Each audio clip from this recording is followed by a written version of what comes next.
If you're behind or you want to enjoy more early retirement, run a financial plan where you assume that maybe the average inflation rate is 2 or 3% a year, but your spending only rises by 1 or 2% a year. And why that's really kind of powerful and useful is that things like Social Security fully increase by inflation each year. What happens is the role of a portfolio actually declines as you move through retirement. The idea here is just to question some of the assumptions we use when we think about retirement.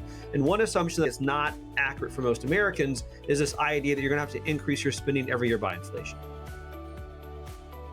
You need to learn how to retire every year and revisit your plan and say, okay, based on my portfolio at this point in time, if I retired again, what would my spending plan be? Yeah, I feel like the retirement has been redefined. Like it's not what it used to be. You work for 30 years at GM on the assembly line and then you get your pension. There's no pension hardly anymore, but there's so many people that maybe they're in a toxic work environment, but for whatever reason, they do need to just cut ties and step away and just take that time to say, I call it retirement, but again, it doesn't really look like it used to look like. One of the most effective ways to kind of catch up is to say, I'm going to allocate half or a third of all my future raises towards retirement. And that does three things. One, it doesn't require you to save more now. Two, it does create a high future savings rate in theory as you get raises. But three, it also ensures you're not spending that entire raise. Because if you do, you're just going to fall even further behind. So creating this mindset where I'm behind today, but I can't save more right now. But what I will do is when I get paid more, I'm going to allocate a lot of those additional income to savings. Welcome to Catching Up to FI, a podcast on mindset, money, and life for late starters of any age on their journey to financial independence. I'm Bill, and I'm a late starter. I'm Jackie, and I'm also a late starter, and we're your host. We're here to help you on your journey to financial independence, no matter where you're starting. We're going to talk to experts, other late starters, and explore topics related to our mission. Join us as we catch up to FI together. Hello and welcome back to Catching Up to FI. I'm Bill Yount with my co-host Jackie Cummins-Koski, and today we have an expert with us in the field of retirement research, retirement spending in particular, David Blanchett. I'm going to turn it over to Jackie to introduce this guest of ours that we're so lucky to have. Yeah, let's introduce David Blanchett, PhD. He's also a chartered financial analyst and a CFP. He is the managing director, portfolio management, and head of retirement research for PGIM DC Solutions, and is responsible for portfolio management of the PGIM target date funds and PGIM retirement spending portfolios. So that's a lot. This is a great guest that we're honored to get. So he's also currently an adjunct professor of wealth management at the American College of Financial Services and a research fellow for the Alliance of Lifetime Income. David has published over 100 papers. This guy loves to write and he has a lot to say. He wrote over 100 papers in a variety of industries and academic journals. When David isn't working, he's probably out for a jog, playing with his 4 kids, or rooting for the Kentucky Wildcats. David, welcome to Catching Up to FI. Thank you. We were prompted to get a hold of you because of a clickbaity article in the Wall Street Journal not too long ago, written by Spencer Jacob, and we'll link it in the show notes. But the title of it is a time-honored strategy that puts your retirement at risk of that great financial ruin that we all worry about.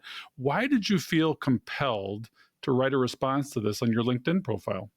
So one, I think that was written from like a journalist's perspective. And they're seeing and hearing different things. There's this kind of constant echo that the 60-40 is dead. And for those of you that are listening, 60-40, it's a portfolio that's like 60% equities, 40% bonds or fixed income. And I don't think that that's true. I think that sure, we should think about adding fun things to portfolios and make them more efficient. But I think the bigger thing was this idea of financial ruin. One of the most common assumptions that advisors use in any kind of retirement income plan is this metric called the probability of success.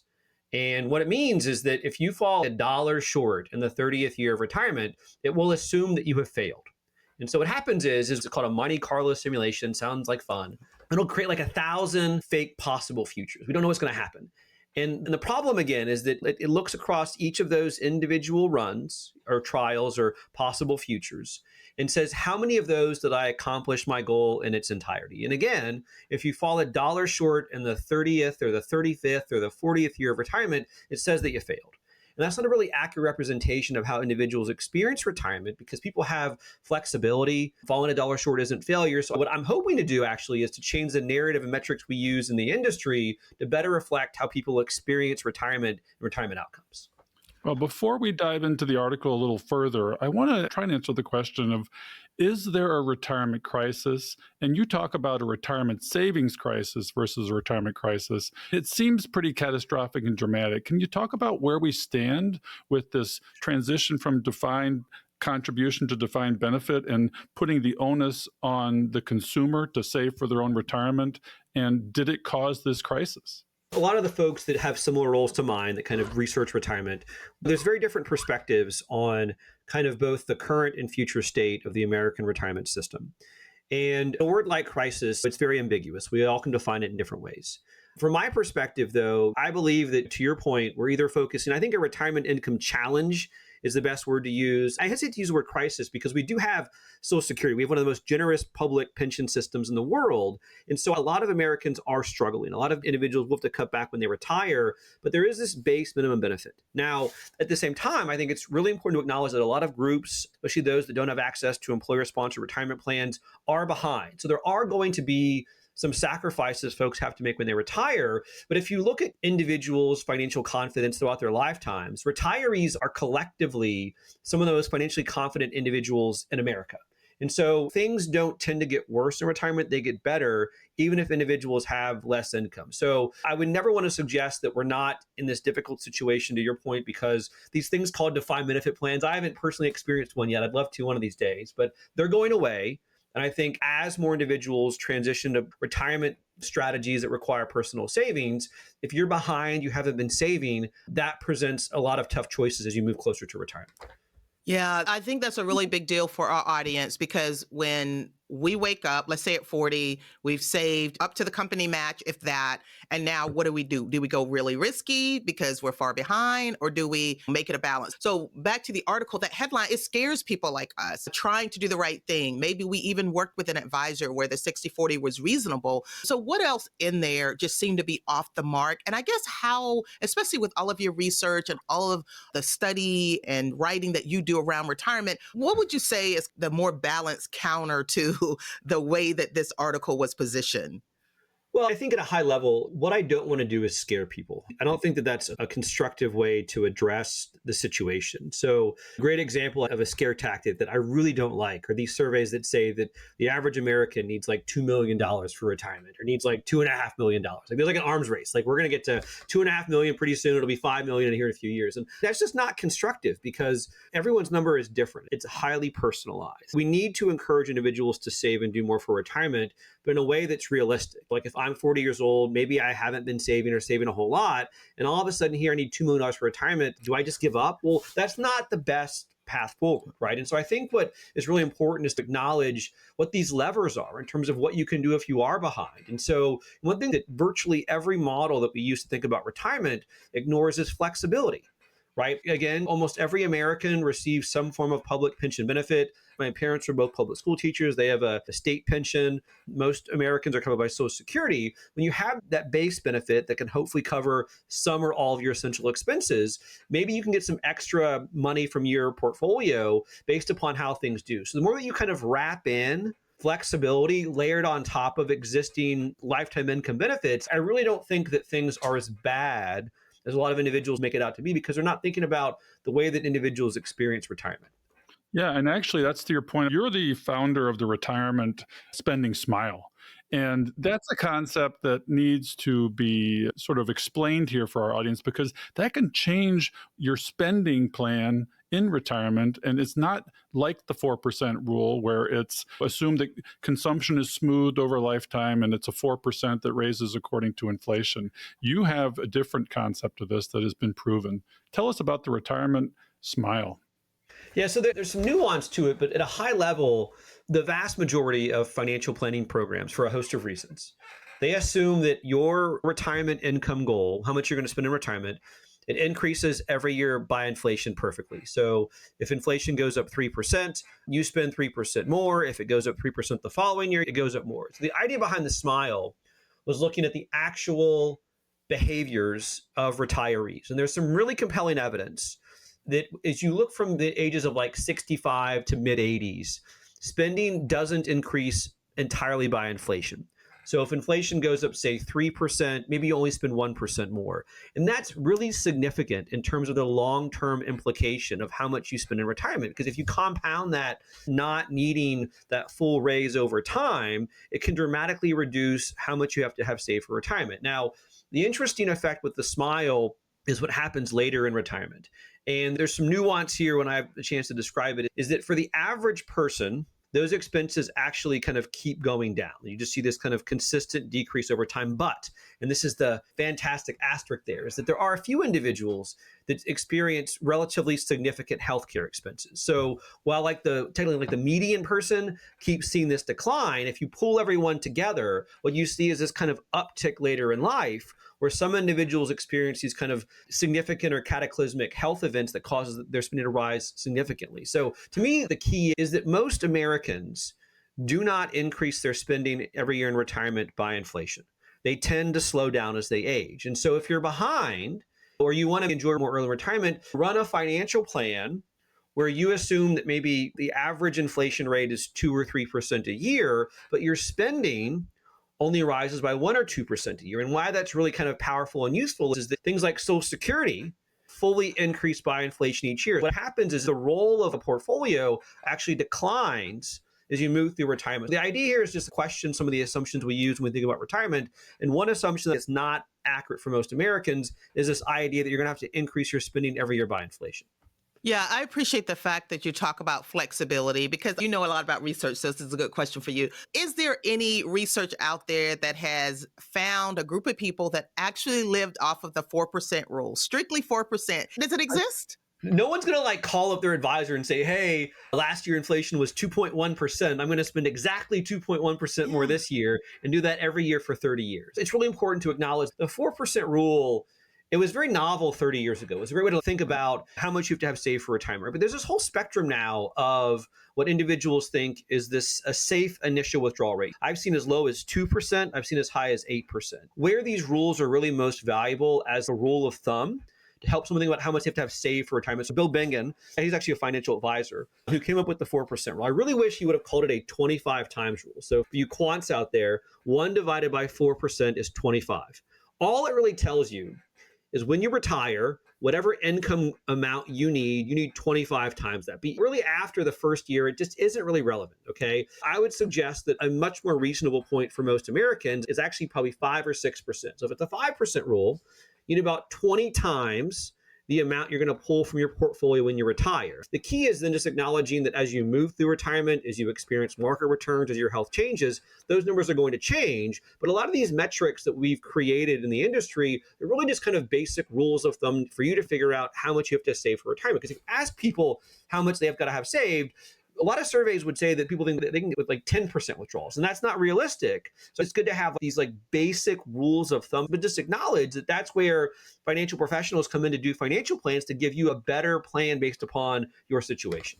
Yeah, we keep hearing more and more about 5%. Can you tell us sort of your ground level base assumptions that get you to that? Because it is sexy to think you can spend more through retirement. People talk about portfolio construction. We have one guest that talks about risk parity portfolios that allow you to withdraw 5% just based on your allocations. But then there's the underlying guaranteed income that you refer to that gets you there. What are your assumptions that get us to 5% now that we are evolving from that 30-year-old 4% rule of Bill Bengen's? And we're going to have him on the show, and he's coming out with a new book that talks about, I didn't really mean to say 4%. The media picked it up, and I think it's more like 4 3/4 or 5% as well.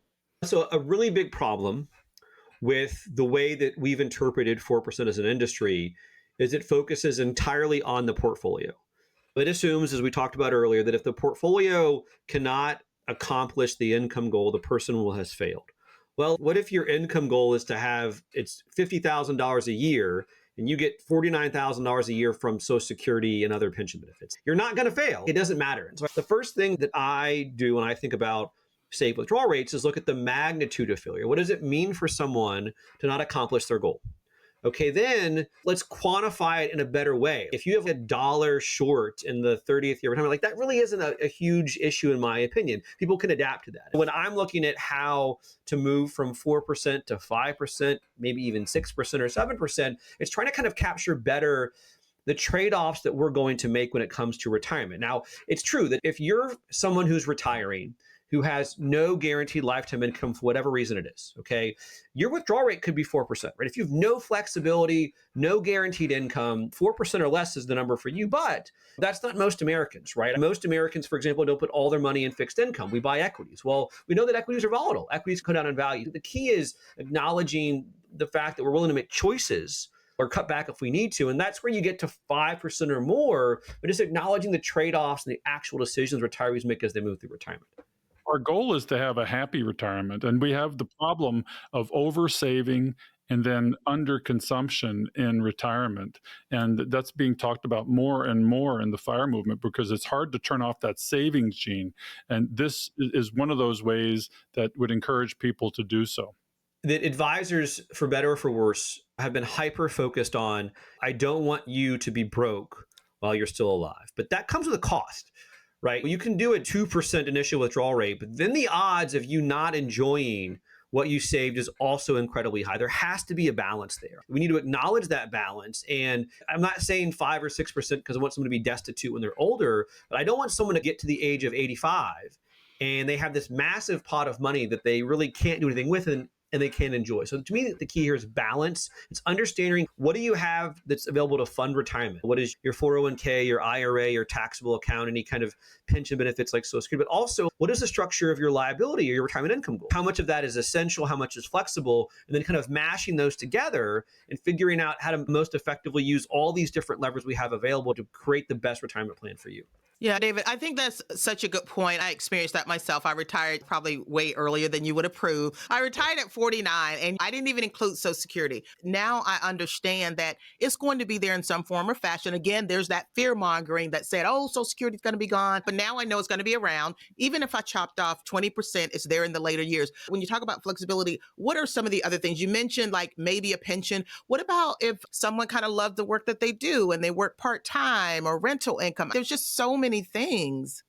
Well, it's funny. I see the FIRE book behind you. My title is Head of Retirement Research. I really don't like the word retirement. I think as a word, it has too much baggage. You want to be able to make your own decisions when you want to. I don't plan on retiring early, but I want to be financially independent. I don't know what will happen when it does. What we need are kind of better frameworks to think about what it means to be financially independent. And to your point, you might have other sources of income. You can do other things. You can go back to work. What we need at high level is like more dynamic models, a better perspective on what it means to be able to sustain yourself with your financial resources, as well as maybe pensions and other things. It's really complicated because there's lots of good answers, a few bad answers, and some terrible answers. What's really important is having a plan, having someone that you trust to create the plan, and then kind of revisiting that plan over time to make adjustments as we go. Like the 4% rule, it doesn't ever assume you go back and make any changes. It assumes that you just do something, you throw your blinders on for 30 years, and you see what happens. Well, no one's going to do that.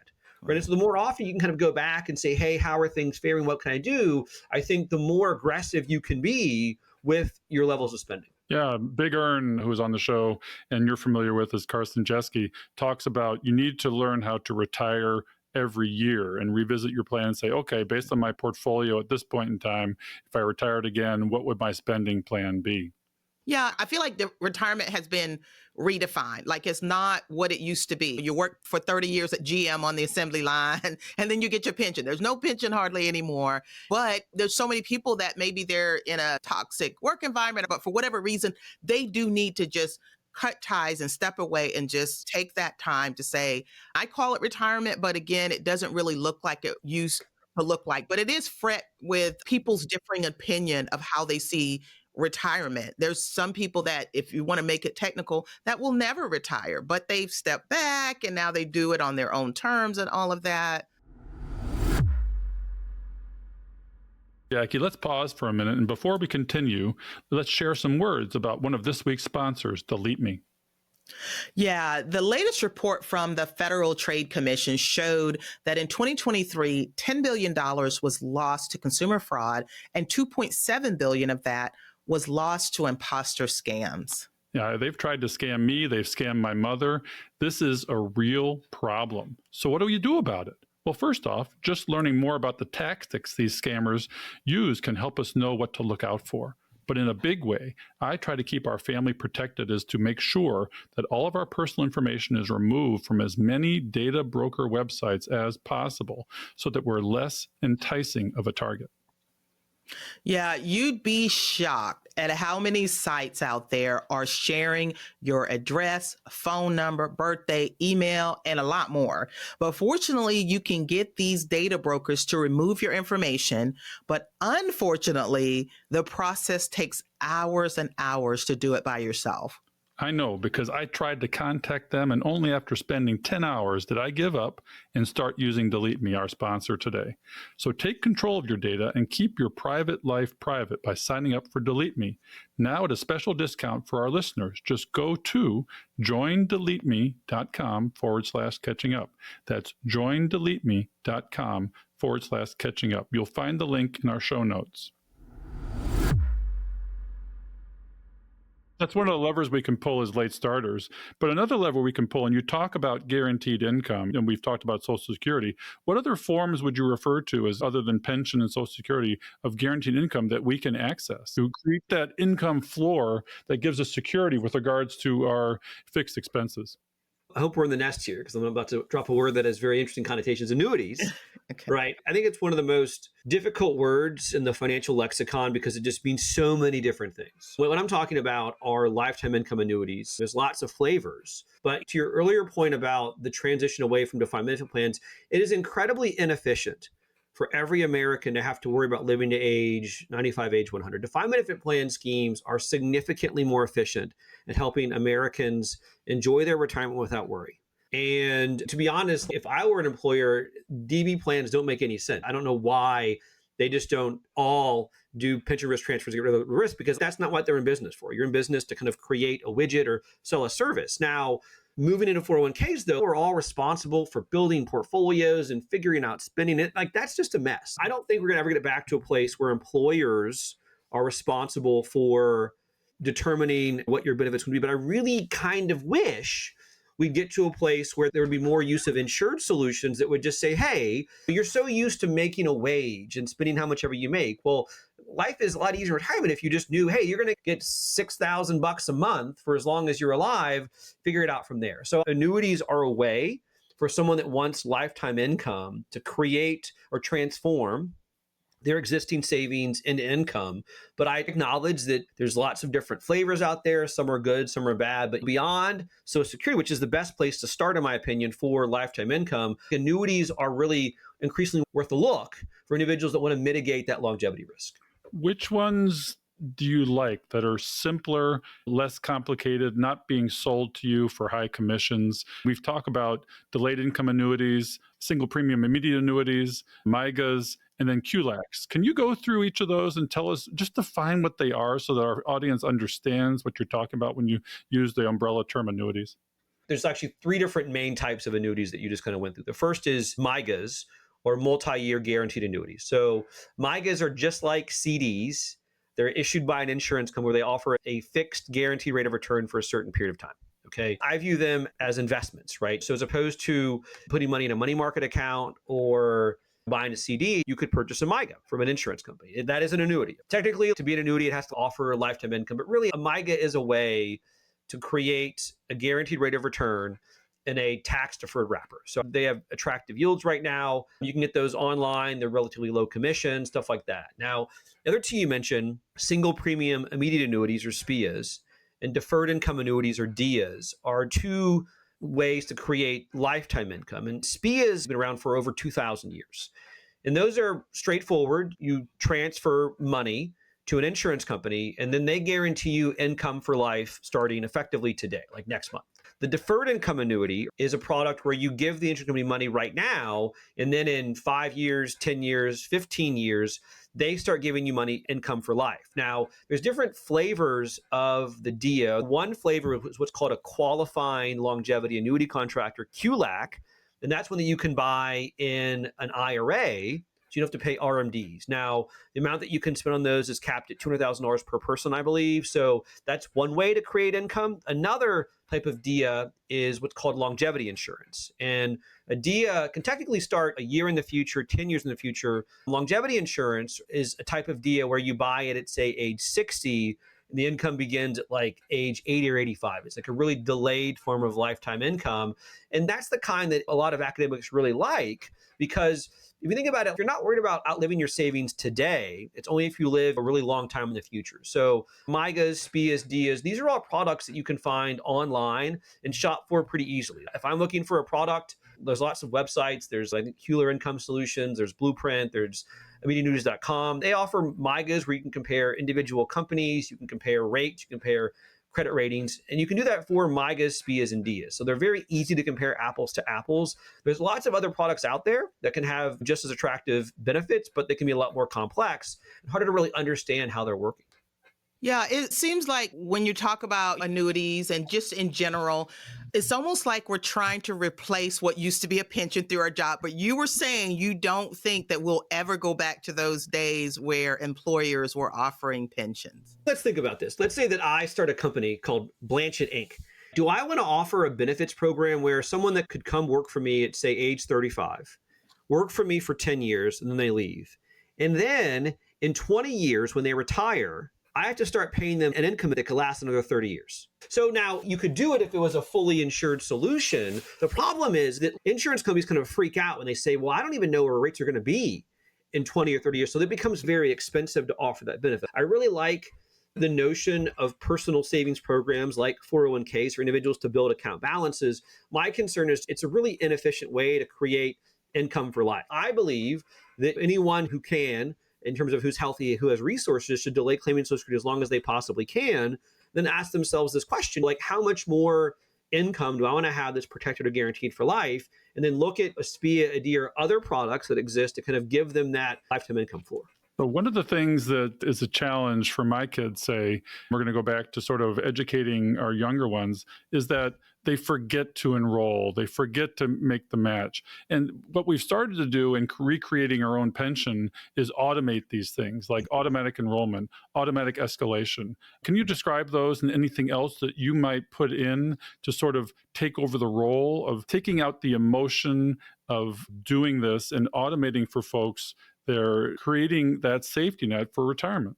Sure. So like this all flutters under the idea of choice architecture. So let's just say that you just joined a new company, okay, and the company offers a 401k plan.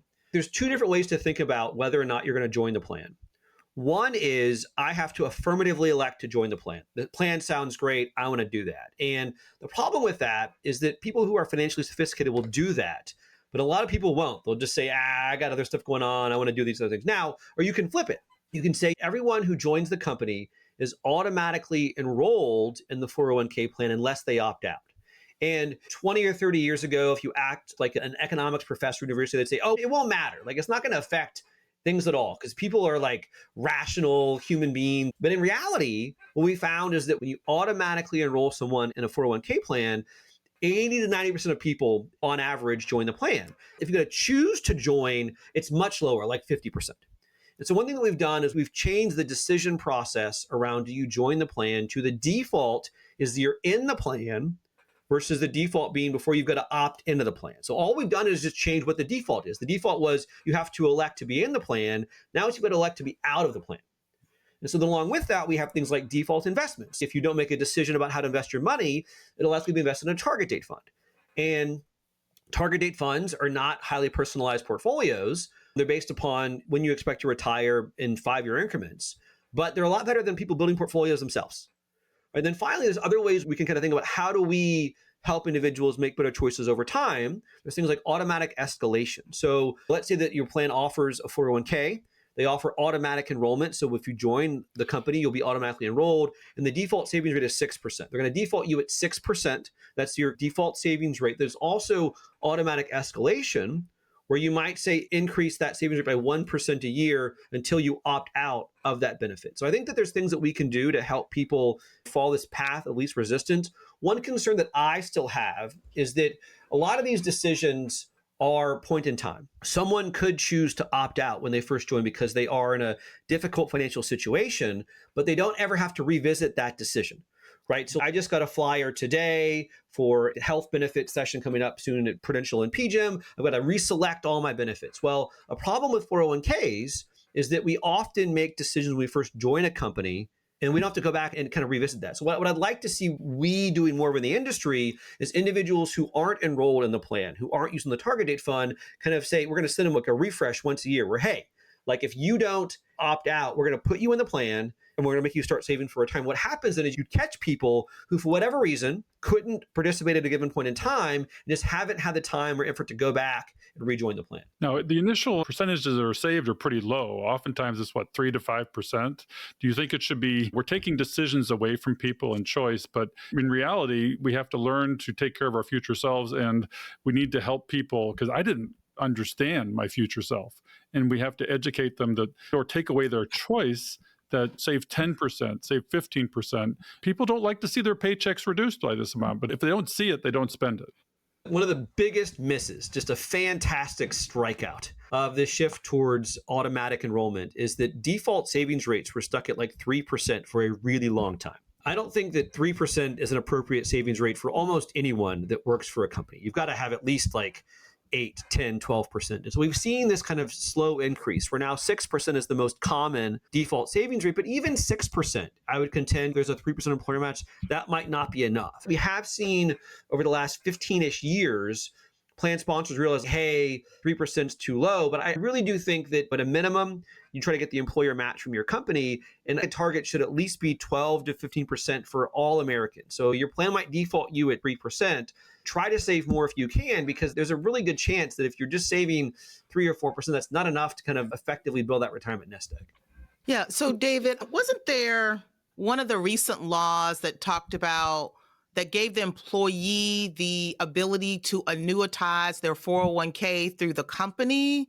And it's always been an option, right? You've always had, plan sponsors have always been allowed to offer annuities that offer lifetime income or other forms of annuities inside of 401k plans. There's a lot of hesitancy because of things like litigation. So we've had these acts called Secure and Secure 2.0 that have been kind of actively looking to address concerns around plan sponsor concerns, in particular the employer who offers the plan, the decision to offer an annuity to its employees / participants. What we've seen is that more and more plan sponsors are opening up to this idea of, should I offer an in-plan annuity? And what's really important is the products that you see, that I'm seeing created for the 401k space, these are super high quality, institutionally priced. These are really good products. And so while, to call a spade, some of the products in the retail space are really expensive and often not the best, what we're likely to see inside 401ks are going to be pretty high quality ways to convert your 401k balance to lifetime income.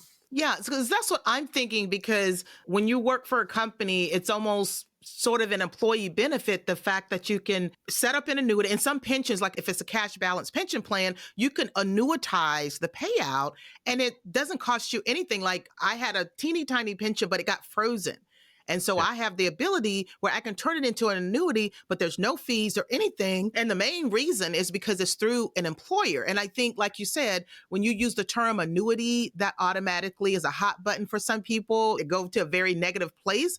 So even though you're saying that probably the pension is never coming back, the employer-sponsored pension for most private companies, but if they have the ability to annuitize the 401k and do that without a fee, I feel like that might be an answer, because the whole 401k thing, even though me and Bill and a lot of people that listen to us, we're money nerds, so we love to talk about this stuff. But the average person, they are not looking at their 401k. They have no idea what to invest in. You mentioned the target date funds, which is kind of okay, but I feel like we're failing when it comes to that, because if you take Jessica that works on the assembly line at GM, she's not going to all of a sudden become a 401k expert or someone that wants to sit and look at the 401k to decide what they should invest in. So there's got to be some answer to that. Well, and to be fair, I do think the products we're going to see inside 401ks will be relatively high quality. You can always roll the money from the 401k to an IRA, then you're going to have a lot more options. Right? There's some interesting benefits to doing things inside 401ks because you could have access to institutional products. But at the same time, if you do roll the money into an IRA, you are going to have access to likely a much larger suite of lifetime income strategies or annuities. And you do work around target date funds. You talked a little bit about that. So some people have strong opinions about target date funds. You're right. They're better than not doing anything. They're not highly customized. So do you put together target date funds? I do. So technically, I'm one of the portfolio managers. Okay. So tell us how you do that. I've been building, like you all probably do, building multi-asset portfolios for a long time, right? And there's different ways that you can design a portfolio for an investor. It's interesting that target date funds have this really interesting reputation among advisors. A lot of advisors hate target date funds. And I'm like, listen, if we go back 15 years, how it worked was you joined the plan and you got a list of investments and it's like, good luck, figure this out. In a perfect world, I do believe that every American would have the chance to sit down with a certified financial planner or like a qualified advisor and get a personalized portfolio and a personalized financial plan. But that's way too expensive. You just joined a plan, you got a tiny balance. What we've seen with target date funds and other professionally managed investment, even a balanced portfolio, is we've allowed individuals to not have to worry about how do I invest my portfolio. I don't think anyone that understands target date funds would say, well, these are perfect investments for everyone. No, it's a great way to help individuals who otherwise probably wouldn't get very good advice on how to invest their accounts. If you look at a lot of the providers out there, you can look at what's called the glide path. That's how the allocation changes as you approach retirement. But if I had to guess, if you all build portfolios for your clients and I were to like get all of the portfolios and plot them all out on a graph, it'd probably be pretty similar to what some of the glide paths look like, right? They tend to have more aggressive portfolios for younger individuals that become more conservative as they age. I just view target date funds as a very generalized way to give people an easy button to a portfolio. Now, what I eventually hope they'll do is work with an advisor via the plan. They'll roll out of the plan. When their situation really warrants more help, they'll get it and they'll have something that's kind of better personalized or customized to their situation. You mentioned the glide path gets more conservative, and people talk somewhat about reverse glide paths. And target date funds worry about litigation because they aren't conservative enough. Do you see any developments on the horizon for target date funds where they take care of that inflation risk and potentially result in a reverse glide path as you age once you've reached sort of stability in your income? To be honest, this is something I'm also involved in within PGIM is I don't know that target date funds really are the end game when it comes to default investing. So there's technically three what are called qualified default investment alternatives, or QDIAs, that plan sponsors can use as a safe harbor for participants. There's target date funds, balanced portfolios, and what's called retirement managed accounts. Managed accounts are a personalized portfolio based upon your information. And so even as a default, you would know, for example, someone's age, their income, their balance, their savings rate, their gender, their years of tenure. There's all these things that I could use as someone who builds portfolios, as someone who's built advice engines, to build a better, more personalized portfolio for you. So right now, for a host of operational reasons, target date funds have been the predominant default investment. I would hope in the future we can provide more personalized solutions to participants at little or no cost beyond what target date funds cost today. There's different methodologies when it comes to how to create that glide path. The problem is it's for someone that doesn't exist. It's just like hypothetical investor on average, nothing about. I think that as individuals engage more and tell us more about themselves, I love the idea of, to your point, maybe it should be a reverse glide path. Maybe it should be very conservative. The thing is, we just don't know. And so it's hard to build a portfolio for this hypothetical average participant. It's a lot easier when you have information about them and their goal and their preferences. Do you think education helps at all? Like, you'll have some employers that will bring in educators, and I do some of that myself. I have a pie in the sky idea that if we can just educate people, do you think that helps at all? Because it's such a shift going from a pension to 401k. We already talked about all the issues with people not understanding it, not knowing what to do. Will education help? Does it help? It does help. I think the problem is it doesn't move the needle enough. We all have so much going on in our lives. I see that the CFP certificate behind you, that takes 500 to 1,000 hours. What normal human being is going to spend that much time to kind of master all the nuances of financial planning? I have all designations. I've got to Google stuff all the time because I forget, right? So I'm like an expert financial planner. I got to look up stuff all the time. I can't imagine how much we'd have to educate people, both initially and on an ongoing basis, to really make really good decisions on their own. I think we should be doing what we can, but point in time advice, giving them help, that's what's going to really help someone achieve better outcomes. Now, again, I love the idea of education, but this is so complicated. Things are always evolving. I don't think we can realistically make every American their own little financial planner. I think the key is giving them ways when they need help or questions like they have access to someone or something to give it to them. Yeah, I'd love to see more companies provide more resources for that, where if they do want help, this is what they do. Or a lot of times when I'm talking to people, I'll just try to point out the obvious things in their 401k that they want to understand. Like, here's the difference between a target date retirement fund and picking one of these other single investments. Here's how you can find, based on your age and your circumstance, where you kind of should be. But it's a hard thing. Bill as well, work hard trying to educate people and trying to simplify it, because you're right, there's a lot out there. And trying to simplify it, at least we have a better chance of maybe somebody actually grasping how to try to do this for themselves. So they're in a tough spot right now, employees are. And perhaps that is contributing to the whole retirement savings crisis and all of that. So, yeah. Because our audience are late starters, do you have any thoughts on this problem and specific advice, encouragement, hope, or plan for the late starters that may say start at 40, 45, and still want to retire just prior or at normal retirement age of 62, 63? So yeah, I actually did this piece at Morningstar. I forget the proper title, but it led with Mo Money, Mo Problems. And I think a lot of people are behind. One of the most effective ways to keep yourself from falling behind, like here's the thing, even if you're on track, let's say you've done a spectacular job saving, you've been making $100,000 a year. Okay, then at 55, you get a raise. You're making double the pay. You're making $200,000 a year. Okay, and you raise your standard of living to that new amount. You're way behind again. Like you could have been in great shape your entire working life. But if you constantly keep increasing your spending by your raises, it creates a trap that people can't even get out of. And so one of the most effective ways to kind of catch up is to say, I'm going to allocate half or a third of all my future raises towards retirement. And that does three things. One, it doesn't require you to save more now. Two, it does create a high future savings rate in theory as you get raises. But three, it also ensures you're not spending that entire raise. Because if you do, you're just going to fall even further behind. So creating this mindset where I'm behind today, but I can't save more right now. But what I will do is when I get paid more, I'm going to allocate a lot of those additional income to savings. That to me is one of the most effective ways to dig yourself out of that hole. Because what you don't want to do is get the raises and then only save 10%. And then you're actually in a deeper hole than you were to begin with. Yeah, that's so true. So, David, another thing that comes up a lot within our audience is the healthcare part that you mentioned. You got the retirement savings smile and it kicks up at the end because of healthcare. So at 65, you can at least turn on Medicare. That's supposed to help, but obviously Medicare doesn't pay for it all. So what are some of your other suggestions to kind of help with that piece of it? Because for Americans, that is a big boulder for us to kind of look at and try to plan for, that we know is going to be much higher than when we were younger, probably. So what are your thoughts about that? To be honest, a lot of the healthcare expenses in retirement aren't cataclysmic. What worries me are the long-term care expenses, right? What really worries me is having to spend $10,000+ a month for 5 years for the first spouse, and the second spouse has nothing left. Where there's a huge gap in our country is a quality way to insure against long-term care expenses. I have family members that sought out coverage and couldn't get it.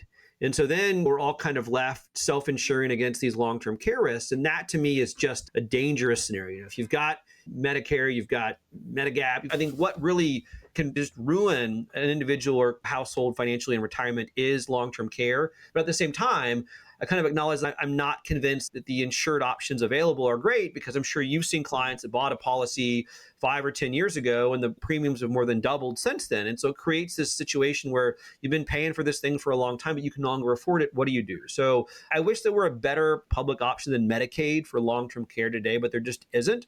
And so that's where I see a lot of concerns right now in the future for retirees around healthcare. What do you think about these hybrid plans I hear about where there's a life insurance component to them? I've heard of them. I've seen them, and there's hybrid annuity things, and I just don't have a great grasp of it, if they are as effective as they sound. I've heard advisors say both positive and negative things. I understand the potential benefits from like an insurance perspective, but I think like what you really want is long-term care insurance. And for better or for worse, a lot of folks can't get it, and those that can get it, they can't afford it. So, David, just to kind of go back to the article a little bit again, and then we'd love to hear what you're working on in the future. So Your post, it was to me very helpful to kind of put everything in balance. But if you had to leave us with how we should be thinking about retirement, the 60-40 portfolio, and things like that, how would you kind of summarize that? I'm a quantitative researcher. And there's this idea that whenever you're trying to solve something, you have a metric you're using to solve it, right? And I have a big concern that the metrics that we use to define outcomes in retirement don't reflect how people make decisions. And so that Wall Street Journal piece was talking about financial ruin, but it's not. You're going to make changes. You're going to have lifetime income. In the context of any financial decision, understand what it means to not have a good outcome, understand the model to the extent that you can. If more of us did that, a lot of the tools we use today, we would use in very different ways. I just understand what are the assumptions and the models that are driving the outcomes and why they might not be relevant for your particular situation. All right. Jackie mentioned what's on the horizon. What are you working on? What do you see coming forward for retirement spending, your retirement research? So I was on a flight late last night. I was working on the entire flight. What I'm focused on now a lot is what are the decisions that people can make that drive better, we can use that in air quotes, decisions among retirees? What's related to financial satisfaction, financial confidence, beyond just the numbers, right? In theory, you should be indifferent between a portfolio and lifetime income. People clearly tend to favor lifetime income from a financial confidence, from a financial satisfaction, from a spending perspective. So it's how do we create strategies that are both economically efficient as well as behaviorally efficient that people actually enjoy to allow them to accomplish their retirement? Yeah, you're all about alleviating the money stress in retirement. And we certainly appreciate your work. I've really enjoyed digging through your articles that are just really prescient, sentinel, and important for our audience to read. And I had not read them until this podcast. And we're going to link a lot of the important ones in the show notes. And we're going to continue this discussion with regards to what are the modern ways to think about safe withdrawal rates, portfolio construction, to maximize the monetary joy you glean from your portfolio and not just being the one that dies with the largest balance at the end of life. So, Jackie, I really appreciate us coming on today and educating us on this current retirement research. Yeah, and I'd like to say there is a ton of information out there. Finding high quality research that's backed up by a lot of data, information that you can rely on. Seek out resources like that. David is one of those resources. I appreciate your work so much. We will link your working papers, your latest research, and all of that. That is a huge deal. So where can people find you, David, if they'd like to learn more and take a look at your research and all of that? Yeah, honestly, like the best place is not a great answer is just to follow me on LinkedIn. And I follow you on LinkedIn. I love it. That's how I saw the article. If I write something or do something, I try to share that. So I think for better or for worse, that's the best way to kind of be aware of what I'm up to these days. So, well, we really appreciate your time today. Thank you for educating us on the current research, the current thought processes, and bringing us up to date from 30-year-old thoughts and ideas. Thanks for your time today, David. Sure thing. All right. We'll see you next week on Catching Up to 5. So, Bill, as you know, we cannot do this show without our amazing staff and the people that help us put this on. Our social media maven is Diana Falk, and our editor is Fritz Brazard. We love them, and they keep us going. Yeah, Jackie, I mean, this show wouldn't have the quality it has without our folks, our peeps. And we'd also like to give you a few calls to action for the show. We love our community, and we hope you love us back. If you would like to support the show and our mission to help late starters, you can do that at Buy Me a Coffee, which is a platform that allows you to make a donation. The link is in the show notes and on the website. Check out the show notes for resources mentioned in today's show. Also, head on over to our website at catchinguptofy.com and check out our vetted resources, partners, and affiliates for discounts and their services because we love sharing great deals. Please share the show with others and head on over to our Facebook community to help us grow. If you prefer video, head on over to YouTube and watch the show there. We hope you've enjoyed this episode of Catching Up to 5. We would appreciate it if you could also leave us a 5-star review to help our message reach others. And while we are financial educators that love to teach, remember that our content is for general education and information purposes only. We are not providing financial, legal, or tax advice. Always do your own research or consult a professional before making important decisions. So, Jackie, we'll see our audience next time on Catching Up to 5. Cheers.